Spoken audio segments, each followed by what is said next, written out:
guys, welcome back to the channel, and today we're going to be reacting to Unpopular K-pop opinions, because Lollapalooza was a choice. You girls are so used to having money and everything at your fingertips that you've lost touch with humanity. Oh my god, fine. What's her Snapchat name? What? Humanity, That's a what's her new Snapchat? intro. We'll send her a snap so you can shut up. 1. Let's address the Lara queerbaiting drama, because at this point, it's not a cat's eye appearance unless someone online is combusting over something idiotic, and the latest victim of terminal outrage culture? Queerbaiting. Again, it's the same recycled think piece buzzword thrown at anyone who breathes within 3 feet of someone of the same gender, but this time That it was is aimed at Lara and interesting. Manon because Oh, okay.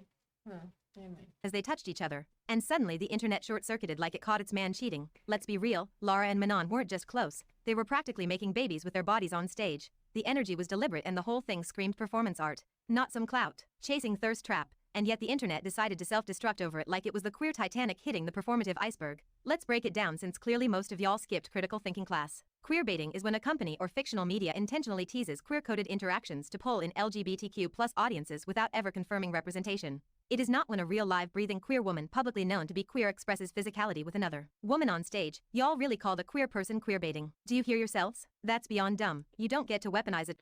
Yeah, I don't think it's queerbaiting because she is queer. So you only bait if you're straight and you pretend that you're not. So what she's saying is true. Term rooted in erasure and use it against an openly queer performer for not erasing herself. That's not activism. It's internalized oppression and terminal main character syndrome disguised as allyship. And let's not ignore the second braindead take circulating. They only did it for the male gaze. Girl, if you think every act of female intimacy is for men, that says more about how your lens has been warped by patriarchy than anything happening. On stage, you are the problem, not Lara, not Manon, you. It's not empowerment to reduce women's interactions to performative straight man fantasies. That's objectification wrapped in a fake feminist ribbon. Also, this was not some calculated choreography moment designed by old men in suits. It was spontaneous, raw, a little chaotic. The members themselves looked surprised. It wasn't staged by corporate. Really? It was them living in the moment and owning their bodies, their energy, and their performance. God forbid women take up space. I don't know if I buy that. Yeah, I would think everything that Let's they rehearse. do on the stage is rehearsed. Yeah, it looked rehearsed to me. Yeah, because it looked like a whole moment that was structured for that. Yeah, And honestly, I don't know. To me, it's getting redundant a little bit because when this remind me of Britney Spears and Madonna, Jennifer Lopez and her backup dancers. It's just like it kind of lost its shock value for me. Oh yeah, there was no shock. No, there was no shock. For everyone else, I don't know. I guess because I would think the conversation would be more like, okay, is this group like for a mature audience or is it for kids? Because they kind of They have targeted dip their kids, feet yeah. in both worlds, which shows you that they're very flexible in terms of who they're marketing themselves to. Because when they were in Nickelodeon, they were not doing that, but in Lollapalooza, they were free to do that. So they show that they can cater to a lot of audience. I don't know what this will mean for them in the future, if this will like bring harm to them in any kind of way. I think people are gonna move on from that because this is not the first, the last, or the only time this is going to happen, you know? It's not like they kissed or anything like that. They were like a little humping or whatever. They were very doing. sensual. Yeah, but it's like it's like whatever. But I just wanted to say 'cause I do believe it was rehearsed. I don't think it was like spontaneous. It didn't give me spontaneous at all. Space and exude chemistry without a written permission slip from internet morality police. And where is this same energy when male idols dry hump the stage in leather harnesses or grind on their backup dancers like they're rebooting 50 Shades? Oh right, then it's hot, conceptual art. But when it's two girls with real chemistry and a bit of edge, suddenly it's an issue. Spare me the selective outrage. You're not here for justice. You're just mad your parasocial delusions got challenged by actual queerness you couldn't sanitize and control. Y'all love to throw around terms like queerbaiting to sound woke on the timeline, but most of you couldn't define it. Maybe I felt like maybe it kind of took away from their performance because they were doing such a phenomenal job. I don't even think that was even needed as an additional moment for their performance. I feel like their dancing, their singing, their energy was so high that I don't think adding this as a shock value, like, ooh, they're doing this, add anything to it. For me, it's like, oh, okay, they wanted to do this, okay, fine, but it didn't to me like add to their performance. Like, wow, that's gonna be a memorable part of the performance But for me. do you think they were as shock values? Because I don't know what's shocking about it. They're gay. They did. They're not gay. Well, only Lara is I thought Manon is bisexual too. I don't know. Wait, Manon's bisexual I thought too? Manon was. But then why would they say only Lara? I is thought that queer? Manon is bisexual. Lara and Megan. Well, because Manon Manon the first came out like in the documentary. Guys, help us out. I I could don't have. I remember. could have sworn I Manon know was too. Megan, Lara, I, Danny. She came out as straight. She told us Of- she's straight. right. I thought half of the group was bisexual, queer. She could be. It's just that to me, I don't see how that would be shocking. Right. No, that's what I'm saying. It's not shocking to me. I don't. There's. Smacked you in the face. You're just parroting words because you saw. Someone else tweet I it. think- Google exists. You I think it would be more shocking if it was a boy. If two guys did that. No, if the group members brought up a guy, everyone will now say, who is this person? Like if it was like someone else. If they did that to like a backup dancer. or Yeah, something? like no, well, no, not a backup dancer, but like with like someone who's like with fame too as Oh, well okay, came on okay. the stage. Yeah. That. Because amongst okay. themselves, okay, we already know they shower with each other. We Right. already know they're very close. So it's like, Yeah. okay, fine, Yeah, whatever. But if it was like someone like, remember like how Rose had talks it to the end that love that guy- interest, Yeah, yeah, yeah. everyone was blowing, oh, who is this person? Yeah. Have they been dating a long time? What's going on? What's the tea? You know? I agree. Yeah. If like they brought out like a famous guy, like I don't. Or it could be a famous lady too. It's just not Okay. amongst right. them. Right. you Fair know? enough. Yeah. If they brought like someone Yeah. from Twice or doesn't even have to be like Yeah. K-pop. If they brought Benson Boone on there and did that, okay, then we can talk about it. Yeah, it would be more. There would be This- shock value. This Yeah. just gave me kissing This- cousins, and I'm used to Yeah, seeing kissing this cousins. I didn't think it was. I think when we react, we didn't even make a comment about it because it Yeah. wasn't really that big of a deal. Oh, okay. Yeah. use it. Learn the difference between media manipulation and actual human interaction. Learn the difference between performance intimacy and exploitation. And for the love of all that's decent, stop weaponizing LGBTQ plus terminology against the very people it's supposed to protect. Lara doesn't need to prove her queerness to you. She doesn't owe you a label, an explanation, or a trauma dump to justify her onstage dynamic. At the end of the day, it's a performance, a live stage, it's entertainment. And if you're going to cry exploitation every time someone expresses fluidity or sensuality, maybe stop watching stages altogether and stick to Disney Channel reruns. Because Lara and Manon weren't queerbaiting, they were performing outstandingly. Which brings me to the actual set. It was a statement. 85,000 bodies in one crowd for a group that debuted a year ago? Wow, that crowd was there for them. And if you don't believe it, the fan footage alone shuts that argument down. Vocally, they stepped the heck up. The live singing was powerful, There was clear, and excitement confidently in the layered over a crowd. backtrack that was barely there. The blend of voices wasn't perfect, but it was authentic. There were raw moments, yes, but that's the entire point of live performance. Proving you're not Now, to be fair, to say 85,000 people were for them, it's an exaggeration because the people are there for the main act most likely. So because you gotta get the seats early if you're gonna, like people when they were watching J-Hope, you guys said they came in at like 3 a.m. to get the seats. So they literally watched every performance up to J-Hope. So doesn't mean that 85,000 people were there for Katseye. Now, what it does mean is there was 85,000 people there. Not But studio we saw built. this The groups- excitement. There were no people But they were show a excited. lot of crowd shots. There, I no, was like, people were oh. excited, but Which was interesting to me because maybe they wanted to show the crowd to show, look how everyone is having fun. Like, Yeah. get your tickets for next no, year. I'm not saying that people weren't excited. I'm saying she's pushing the narrative down that all 85,000 Ah, people were oh, there we know to see better. Katseye. They weren't there to see Katseye. They saw Katseye, but they were to see the main headline. Whoever, I don't know who was headlining that day. growth from earlier live appearances is obvious. Every single member pulled their weight, and you can hear the breath control, especially during those insane choreographed segments. You can see Lara intentionally pacing her energy so her vocals stay supported even while moving. She knows when to hit hard and when to pull back, which is what makes her stage presence feel controlled instead of chaotic. Her breath support was solid, and even during fast transitions, you didn't catch her Ooh, I gasping or hate this little sacrificing vest tone. that's on And her Sophia, top. she's the That's what is glue. Her that? mic control is clean. Her projection Who is consistent, that? and she anchors the group in ensemble Look like moments. During Isma. My Way, she wasn't just performing, she was guiding. She No, they maintained don't vocal have tone red even while and switching blue hair. levels choreographically, which tells me her stamina I don't know who has red and blue hair on the same group. I don't know. Yeah.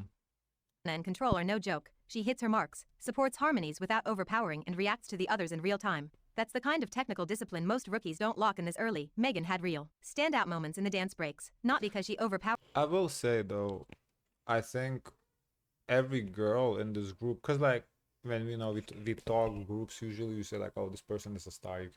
This person is a star. That person is a star. You can cut the rest, whatever. I do not see a standout star in Katseye. I think all of the girls have star qualities, so there isn't like that one person that, oh, that's the only person that you want to see. Like I feel like every girl brings something to the table. Anyone, but because she framed the group well, She knows how to modulate her intensity to spotlight others while still keeping her own form sharp. Her movement vocabulary is cleaner than it was in earlier stages, and as usual, her facial expressions always track with the music instead of feeling rehearsed. That's growth. You could tell she's been working on timing and cohesion, and it paid off. Manon's tone is airy. I'm sandwiched between the two generations. I'm helping to give caregiver responsibilities to my dad. But it's not weak. She never pushed past her natural vocal color, which is a smart choice. Her mic technique was better than expected. Good placement, good control, and no signs of pitch drift despite the open air setting. Her dancing was clean. But what stood out was her musicality. She moves with the track, not just on top of it. That nuance matters in a group with this many strong personalities. Daniela's vocals weren't mind-blowing, but they were steady. Supported and noticeably more confident, her transitions between vocal and choreo were smooth, and her rhythm control is the strongest in the group. And Yoon Chai, being a K-pop trainee for 2 years prior to joining Hype really shows, she's applying every inch of that K-pop training. Her angles are cleaner, her isolation's sharper, and her stamina is insane for someone doing this at 17. You can see that she's clocked in mentally the whole time. She's aware of the stage, who she's synced with, and how to sell expressions without looking forced. She's adapting that idol polish to a looser Western performance setting, and she's doing it flawlessly. But we can't talk about this stage without slamming the atrocious camera work. Who the heck approved these constant crowd cuts during choreo? Gabriella's dance break had the potential to be iconic, but instead we got 3 shots of random dudes in the crowd who added absolutely nothing to the performance. Yeah. These I girls felt rehearsed like for months. they were doing this in order to capture promo shots for the venue. I like for how the much show. how much people enjoying it. Yeah. And when those high-impact viral-worthy dance breaks hit, the camera pans to people standing around doing nothing instead of the choreography. That's a complete disservice to the group and us watching from home. But what matters is that the girls delivered. They're not just mimicking K-pop. They're To be fair though, it's not for us watching at home, it's for people that attended. Yeah. So we should be happy we got something instead of nothing. So that you can't really, beggars can be choosers. Usually festivals they come like with like maybe like a stream. Well, this was a stream, yeah. This was a yeah, stream. but is that usually for like most festivals? Coachella has it. Lollapalooza obviously has it. Glastonbury, I think Glastonbury puts up like 2-3 performances per artist. Yeah. Yeah, so they don't show the whole thing. Oh. Pink Pop, and then the other one in Netherlands where we watched Joost Klein perform. They only. Do you think that's only for premium festivals, or is that like something that's like for an add-on? I don't know, but I'm just saying. I feel like when you get something for free, you don't really have the right to complain that other people actually pay for it. So like people that attended, they paid for it. It's for them. They're the ones that the concert is for. It's not for us sitting at home. So like, I mean, we can talk about it. Oh, camera work was not good, but to sit here and like be mad about it, it's, if you really wanted to see, go in person. But part of them streaming is to give it more exposure, and wherever they put it on, I think that platform compensates them in some sort of way. Well, YouTube on lives, YouTube lives, you only get paid for the first ad, really. So Yeah. like But they also have like because you see like they do like donations and stuff like that. I don't know if they do donations on like Lollapalooza live. I don't know. Unless Lollapalooza charge you to watch live. Now, if you have to pay to watch live, then that's a whole different story. But how I understand it, it was free. I don't know. We didn't watch live, so I'm not sure. But I want to say it was free. I don't know. Studying it and merging it with Western freedom and spontaneity, you can see it in the styling, the crowd work, the looseness of the energy compared to a regular Korean stage. But they haven't lost discipline, the vocals, the synchronicity, the positioning. It's structured, it's intentional. This is what a global group is supposed to look like. They're not abandoning K-pop fundamentals, but they're also not being boxed in by its rigidity. Now on to Twice, and boy did they deliver. After J-Hope and I've Set the Tone at Lollapalooza Berlin, Twice followed up with an outstanding headline set in Chicago, 22 songs in 90 minutes. Barely any breaks. That kind of stamina is no joke. Very few groups, especially with this level of choreo and live vocals, can pull that off.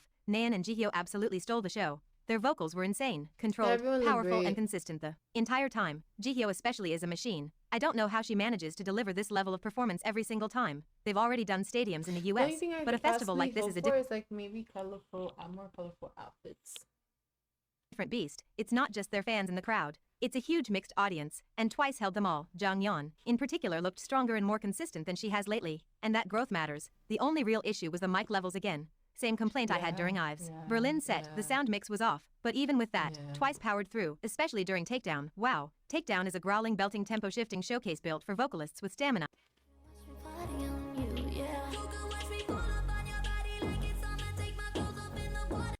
precision, and tonal control. And these women? My jaw was on the floor. For let's talk about Boa's 11th album, Crazier. The title track is an empowerment modern rock anthem.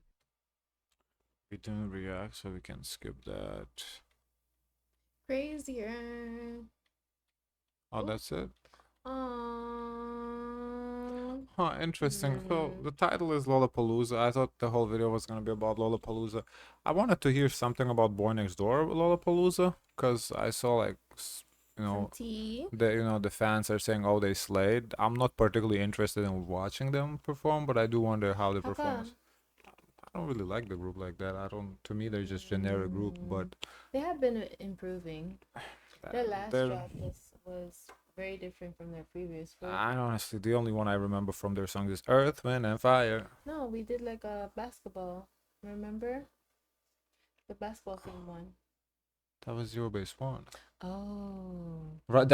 You just proved my point for me. That was. You just proved my point for I me. thought that was. That's exactly what I was saying. They're all the I same. thought that was your Yes, best one. they're all the That's Boy Next same. Door. They're all the same. So that for that reason, I'm not too interested. Wait, Boy Next but Door. Wait. Who's? Oh no, I think it's your base one. Doctor. yes, but I just wonder how the performance was. But What anyway, about Kickflip? How did they do? I don't know. Because this was their first like major performance. I That's don't gonna be know. interesting. Guys, of course, let us know your thoughts. Don't forget to like, comment, and subscribe. Join the Discord, and as always, share as much kindness as possible.